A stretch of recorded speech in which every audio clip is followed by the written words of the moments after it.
Opération de contrôle pour ces deux gendarmes. Ils s'installent au bord de la départementale reliant Hirson à Charleville-Mézières, un axe accidentogène. Quelques minutes plus tard à peine, une infraction est relevée. Des lignes continues, la blanche. 109. Juste devant le camion.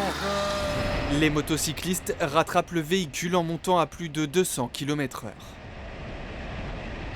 Donc je contrôle pour la vitesse, l'origine 113 km/h. Et pour une deuxième infraction, la ligne continue.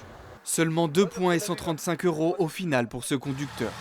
Grâce à leurs deux roues, les gendarmes interviennent de manière plus efficace. La circulation est beaucoup plus fluide en moto, c'est beaucoup plus rapide et on travaille plus en sécurité. Si on avait un véhicule 4 roues, c'est beaucoup plus encombrant sur la chaussée. On aurait pu rattraper le véhicule, mais on aurait mis beaucoup plus longtemps. Depuis le 1er août, 4 pilotes sillonnent les routes du secteur d'Hirson quotidiennement.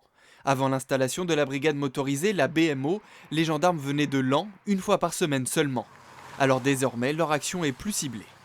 On voit qu'en quelques semaines, il y a déjà eu une trentaine de rétentions de permis de conduire, plus de 300 infractions relevées et quasiment dans l'intégralité des infractions graves génératrices d'accidents, comme les téléphones, des grandes vitesses ou autres infractions alcoolémie, stupéfiants.